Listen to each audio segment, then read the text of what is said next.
The four Carina shivered in a huddle as far back as they could get inside the bread oven, which was now surrounded by hostile forces, silent and poised for attack.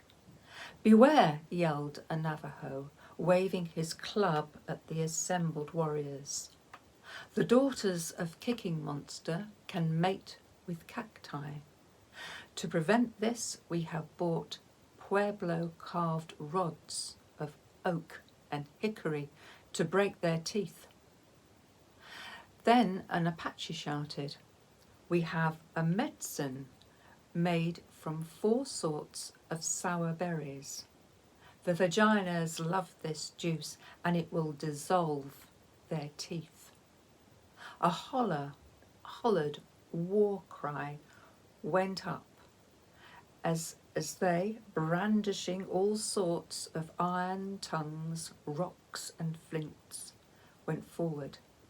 In retaliation, Damon Tigress Carawata gave a roar of anguish, and her spell caused a seething mass of inyoka and vagina eels to surround the bread oven. The Navajo and Apache charged, and battle commenced. Believing that serpents were coming out of the bread oven, St. George drove his lance into the oven wall. Howling was heard from inside. Then 3 shower-capped Carina leapt out. The princess screamed as another of her Carina was cut to pieces. The 2 remaining were tossed in the air, and when they landed, they got trampled under serpents. Struggling free, they ran helter-skelter to be finally rescued by Damon Tigress Vanilla Viagra, who scooped them up and flew away into the forest. The Damon King arrived to see all this, and he demanded order. When peace was restored, the princess made her way before him and announced she no longer possessed a Carina, only a heart-shaped cinnabar stone containing a golden imprint of her vulva. She turned to the assembled people.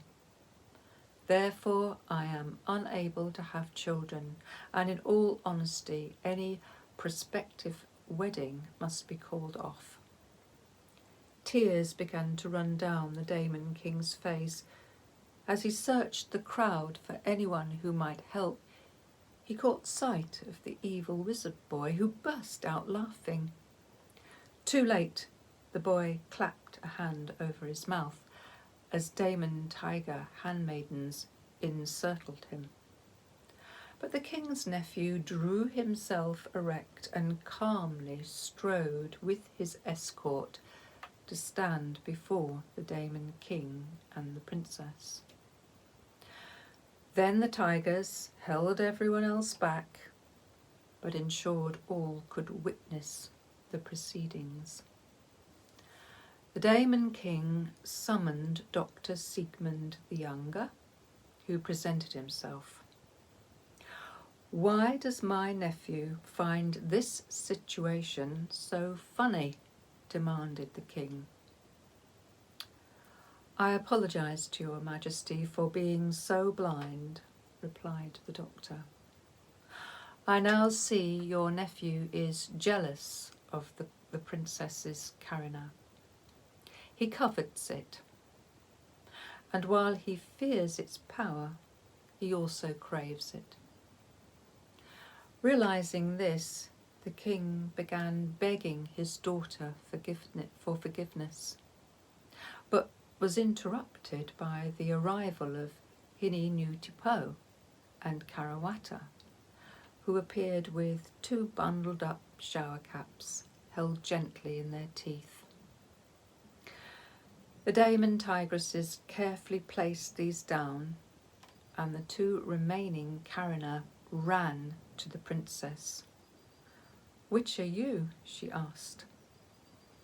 I am emergency copy, Carina, said one.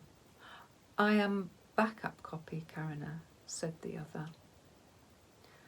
This means my original Carina and my heir spare are destroyed, murmured the princess. Sir George hung his head in shame for killing one of her precious Carina. Backup copy danced forward to tug at the princess's skirt and gestured toward her fellow Carina. Emergency copy has been most diligent in her studies. She has learnt the Marquesian nanny-nanny technique to strengthen her vaginal muscles. Also, she has requested your tiger handmaiden to bring her dangling Truchese jewellery and bells, which are made to adorn the inner labia lips, which she has gently massaged to make them more plump and beautiful.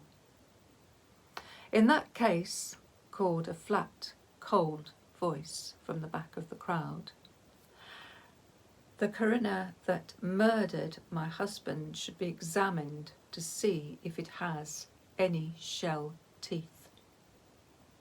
The crowd as one turned to look at a woman holding a small child, then followed her gaze back to the wicked wizard boy.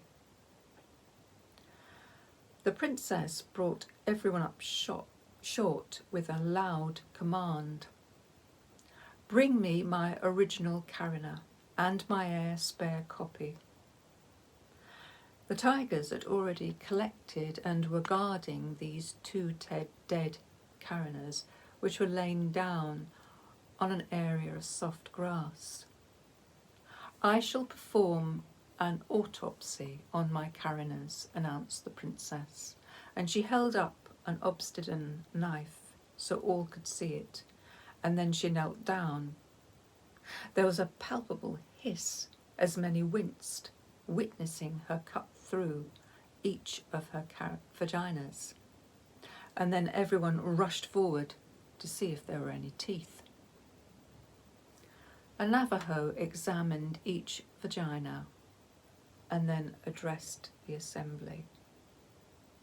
Only one Carina has been doused in 4 berry juice. Its shower cap has kept away the juice from the Carina inside. Neither Carina has shell teeth, so it cannot be said that the berry juice has dissolved any teeth that might have been within either vagina. There never has been any need for rods and hickory sticks, cried the Daemon King. In the following hush, Hini Nui Tupo murmured, If your sex is wilting when making love to a lusty woman, seek out the teachings of my people for a happy sex life. May I make a suggestion to your highness, called out the widow of the murdered man.